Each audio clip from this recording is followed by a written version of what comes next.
वैसे तो हर बजट में हमें ठीक ठाक गेमिंग लैपटॉप मिल जाते हैं, लेकिन सच बोलो जब बजट कम होता है ना तब सही गेमिंग लैपटॉप ढूंढना सच में मुश्किल हो जाता है। 45,000 रुपीज का बजट बिल्कुल ऐसा ही है जहां ऑप्शंस तो होते हैं लेकिन सही चॉइस निकालने के लिए दिमाग लगाना पड़ता है, घंटों रिसर्च करनी पड़ती है, अलग अलग मॉडल्स देखने पड़ते हैं, रिव्यू पढ़ने पड़ते हैं, तब जाकर कहीं एक ऐसा लैपटॉप मिलता है जो परफॉर्मेंस के मामले में वर्थ इट हो। तो आज का ये वीडियो थोड़ा डिफरेंट है, रुको जरा सब्र करो। मैं 5 लैपटॉप नहीं बताने वाला, सिर्फ 3 ऐसे लैपटॉप बताऊंगा जो 45,000 रुपीज के आसपास सच में खरीदने लायक हैं। लेकिन एक बात पहले ही क्लियर कर देता हूँ, ये बजट कोई हाई एंड बजट नहीं है, ये एंट्री लेवल बजट है गेमिंग लैपटॉप्स का। इसमें हमें लेटेस्ट जनरेशन के सबसे पावरफुल गेमिंग लैपटॉप नहीं मिलते, लेकिन फिर भी सही चॉइस की जाए तो काम का लैपटॉप मिल सकता है। सबसे पहला लैपटॉप है MSI 15। इसका करंट प्राइस 45,000 रुपीज पास चल रहा है और इस बजट में सबसे बड़ी बात यह है कि इसमें 2 इयर्स की वारंटी मिलती है। इस प्राइस रेंज में 2 इयर्स वारंटी बहुत रेयर है।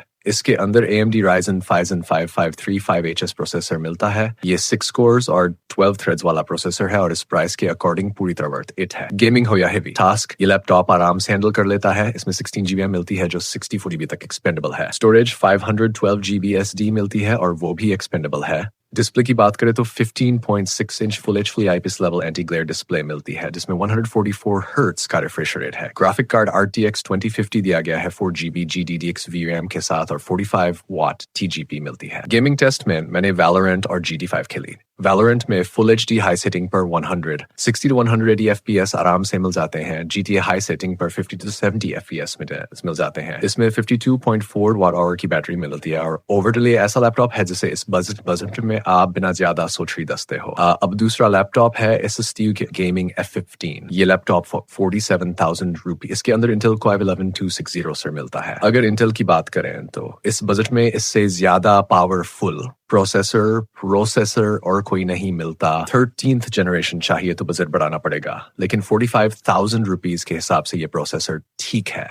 इसमें 8 GB रैम और 512 GB SSD मिलती है और दोनों एक्सपेंडेबल हैं। यहाँ एक बात हमेशा याद रखना, गेमिंग लैपटॉप लेते वक्त रैम और स्टोरेज दोनों एक्सपेंडेबल होनी चाहिए। अगर इनमें से एक भी एक्सपेंडेबल नहीं है तो उस लैपटॉप को नहीं लेना चाहिए जिस 15.6 full HD IPS anti glare है जिसमें 144 हर्ट्ज का रिफ्रेश रेट और 250 निट्स की ब्राइटनेस मिलती है। ग्राफिक कार्ड इसमें भी RTX 2050 है 4 GB के साथ और 70 वाट TGP मिलती है। गेमिंग टेस्ट में GTI वेरी हाई सेटिंग पर 100+ FPS मिल रहे थे। फुल HD हाई सेटिंग पर 180 to 200 FPS तक चला गया। गेमिंग लैपटॉप होने के बावजूद इसमें MS Office 2021 भी मिलता है जो इस बजट में काफी रेयर है। इसमें 48 वाट आवर की बैटरी और 150 वाट अडेप्टर मिलता है। अब तीसरा और आखिरी लैपटॉप है Lenovo IdeaPad Gaming 3। ये भी 47,000 रुपीज के आसपास मिल जाता है। गेमिंग के अलावा अगर आपको कोडिंग करनी है, एडिटिंग करनी है, स्टडी के टाइम कंटेंट देखना है या कंटेंट क्रिएशन करना है तो ये लैपटॉप सब कुछ अच्छे से हैंडल कर लेता है। इसमें वही AMD Ryzen 5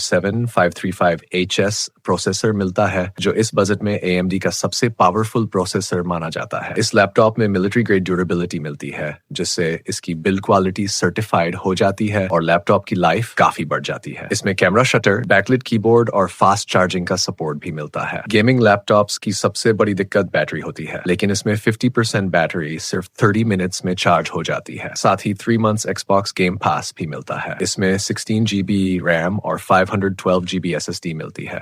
दोनों एक्सपेंडेबल हैं। Display 15.6 inch full HD IPS anti glare है जिसमें 120 हर्ट्ज का रिफ्रेश रेट मिलता है। बाकी दोनों लैपटॉप्स में 144 हर्ट्ज था, लेकिन इस बजट में 120 हर्ट्ज भी पूरी तरह ठीक है। कम से कम 60 हर्ट्ज वाले लैपटॉप से तो दूर ही रहना चाहिए। ग्राफिक कार्ड इसमें भी RTX 2050 है 4 GB VRAM के साथ और 70 वाट TGP मिलती है। मैंने इसमें GTA 5, साइबरपंक और स्पाइडरमैन जैसे गेम्स टेस्ट किए हैं। अल्ट्रा सेटिंग नहीं, लेकिन नॉर्मल और हाई सेटिंग पर गेम्स स्मूथली चलते हैं। इसमें 60 वाट आवर की बैटरी और 135 वाट अडेप्टर मिलता है। अगर आपका बजट 45,000 to 47,000 रुपीज के आसपास है तो इन तीनों में से कोई भी लैपटॉप आप खरीद सकते हो। प्राइसिंग थोड़ी बहुत ऊपर नीचे हो सकती है, इसलिए लेटेस्ट प्राइस जरूर चेक कर लेना। लिंक आपको डिस्क्रिप्शन और पिन कमेंट में मिल जाएंगे। अगर कोई सवाल है या किसी स्पेसिफिक लैपटॉप का डिटेल रिव्यू देखना है तो कमेंट सेक्शन में जरूर बताना।